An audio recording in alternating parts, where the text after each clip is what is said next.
আজিৰ ভিডিঅ'টোৰ জৰিয়তে আমি গুৰুত্বপূৰ্ণ টপিক এটা আলোচনা কৰিবলৈ চেষ্টা কৰিম। আপোনালোকৰ দৰমহা, পেঞ্চন, ফেমিলি পেঞ্চন বৃদ্ধি হ'ব, কেনেকৈ বৃদ্ধি হ'ব, গোটেইখিনি কথা আমি এইটো ভিডিঅ'ৰ জৰিয়তে জানিবলৈ চেষ্টা কৰিম। সুখবৰ আহিব আপোনালোকৰ। আৰু ইতিমধ্যে আমি পূজাৰ আগতেই যে আপোনালোকে দৰমহা লাভ কৰিব, পেঞ্চন লাভ কৰিব, ফেমিলি পেঞ্চন লাভ কৰিব, এই বিষয়ত আমি যথেষ্টকেইটা ভিডিঅ' প্ৰস্তুত কৰিছিলোঁ। আৰু সেই বিষয়ত আমাক কুৱেশ্যনো কৰিছিলে যে আমাৰ দৰমহা সোমোৱা নাই বা পেঞ্চন সোমোৱা নাই। তাৰ পিছৰ ভাগতে আকৌ তেওঁলোকে কৈছে যে তেওঁলোকৰ দৰমহাবিলাক সোমাইছে, পেঞ্চন সোমাইছে। গতিকে যিবিলাক আমি খবৰ দিছিলোঁ অথেণ্টিক ইনফৰ্মেশ্যন হয়, কাৰণ আমি ফেক্টৰ জৰিয়তে দিছিলোঁ আৰু ইয়াতে অথেণ্টিক ইনফৰ্মবিলাক ধৰক আমাৰ মুখ্যমন্ত্ৰী ডাঙৰীয়াৰ ফেচবুক অফিচিয়েল পেজত তেওঁ ধুনীয়াকৈ লিখি দিছিলে পূজাৰ কাৰণে দৰমহাৰ দিব বুলি। আৰু তাৰ লগতে WT মেছেজ আমি পাইছিলোঁ, সেইটোও আমি ইণ্টাৰপ্ৰিট কৰিছিলোঁ। আৰু সেই তথ্যৰ আধাৰত আমি ক'বলৈ কৈছিলোঁ যে দৰমহা আপোনালোকৰ বৃদ্ধি, দৰমহা আপোনালোকে পাব। আৰু সেই গতিকে দেখিলেই আপোনালোকৰ দৰমহা পালে, পেঞ্চন পালে আৰু ফেমিলি পেঞ্চন পালে। এতিয়া আহিলে আপোনালোকৰ দৰমহা বৃদ্ধি হ'ব। ঠিকেই শুনিছে, দৰমহা বৃদ্ধি হ'ব, পেঞ্চনো বৃদ্ধি হ'ব। আৰু এইখিনিৰ বৃদ্ধি হ'ব আপোনাৰ, কাৰণ আপোনালোকে ছেপ্টেম্বৰৰ দৰমহা ছেপ্টেম্বৰতে পালে, ছেপ্টেম্বৰৰ পেঞ্চন ছেপ্টেম্বৰতে পালে।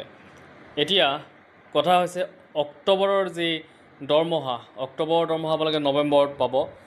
আৰু কিছুমান পেঞ্চন আপোনালোকে অক্টোবৰৰ পেঞ্চন অক্টোবৰতে পায়, কাৰণ 25 তাৰিখে পেঞ্চনবিলাক হয় কিছুমানৰ ক্ষেত্ৰত, কিন্তু চবৰে নহয়। কিছুমান ডিপাৰ্টমেণ্ট ৱাইজ বেলেগ বেলেগ হয় কথাবিলাক। তথাপিও আমাৰ যিখিনি চাকৰিয়াল থাকে, কৰ্মচাৰী থাকে, তেওঁলোকে যিটো চলিত মাহ থাকে তাৰ পিছৰ মাহত তেওঁলোকে দৰমহাখিনি পায়। অৰ্থাৎ ছেপ্টেম্বৰত পালে, নেক্সট আকৌ অক্টোবৰৰ মাহৰ দৰমহাখিনি তেওঁলোকে 1-2 তাৰিখ, মানে নৱেম্বৰৰ 1-2 তাৰিখে তেওঁলোকে পাব।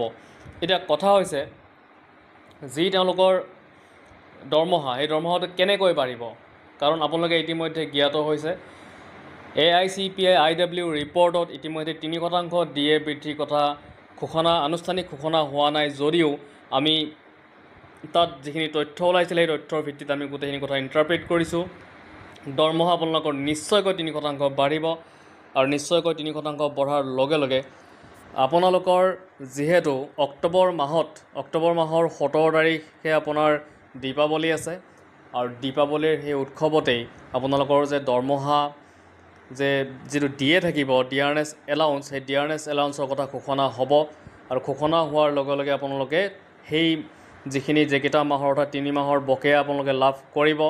তাৰ লগতেই অক্টোবৰৰ যি 3% দিয়ে, সেই অক্টোবৰৰ দৰমহাত আপোনালোকে যিহেতু নৱেম্বৰত লাভ কৰিব, নৱেম্বৰত আপোনালোকৰ পইচাখিনি আপোনালোকে বৃদ্ধি হৈ পেলাই আহিব। ধৰক আপোনাৰ যদি একেবাৰে এটা উদাহৰণ লৈছোঁ যে 10,000 টকা যদি আপোনাৰ দৰমহা বেছিক পে' হৈ আছে, তেতিয়াহ'লে তাৰ 3% অৰ্থাৎ 300 টকা। 10,000 টকা যদি আপোনাৰ বেছিক পে' হৈ আছে, যদি আমাৰ 3% ইনক্ৰিজ হ'বই, তো 3% ইনক্ৰিজ হোৱাৰ লগে লগে আপোনাৰ বৃদ্ধি হৈ পেলাই 10,300 টকা। তো তেনেকৈ বৃদ্ধি হয়। আৰু এইটো আপোনালোকে এৰিয়াৰো পাব। 3 মাহৰ এৰিয়াৰখিনি অসম চৰকাৰে কেনেকৈ দিয়ে সেইটো পিছত ঘোষণা কৰিব। কিন্তু DA-বিলাক যেতিয়া ঘোষণা কৰা হয়, কেন্দ্ৰীয় চৰকাৰত যিখিনি কথা ঘোষণা কৰা হয়, সেই একেখিনি কথা আমাৰ অসম চৰকাৰতো ঘোষণা কৰা হ'ব। এইটো আপোনালোকে নিশ্চিন্ত থাকিব পাৰে। তো গম পালে যে আপোনালোকৰ দৰমহা কেনেকৈ বাঢ়িব আৰু বকেয়াও আপোনালোকে লাভ কৰিব। গোটেইখিনি কথা আমি ইণ্টাৰপ্ৰিট কৰিলোঁ। আপোনালোকে খালি ৱেইট কৰিব লাগিব দীপাৱলীৰ সময়লৈকে। দীপাৱলীৰ সময়ত এই কেন্দ্ৰীয় যিটো কেবিনেট থাকিব, কেন্দ্ৰীয় কেবিনেটত তেওঁলোকে এইটো ঘোষণা কৰি দিব আপোনালোকৰ DA-টোৰ কথা। আৰু তেতিয়া আপোনালোকে সেই DA-ৰ বৰ্ধিত হোৱাৰ দৰমহাৰ লগতে আপোনালোকে বকেয়াও লাভ কৰিবলৈ সক্ষম হ'ব। আপোনালোকে এটা সৰু অনুৰোধ থাকিলে, যদি ভিডিঅ'ত নতুনকৈ আহিছে, ভিজিট কৰিছে, তেতিয়াহ'লে চেনেলটো ছাবস্ক্ৰাইব কৰি ৰাখিব, এনেকুৱা ধৰণৰ খবৰবিলাক পাই থাকিবৰ কাৰণে ৰেগুলাৰ।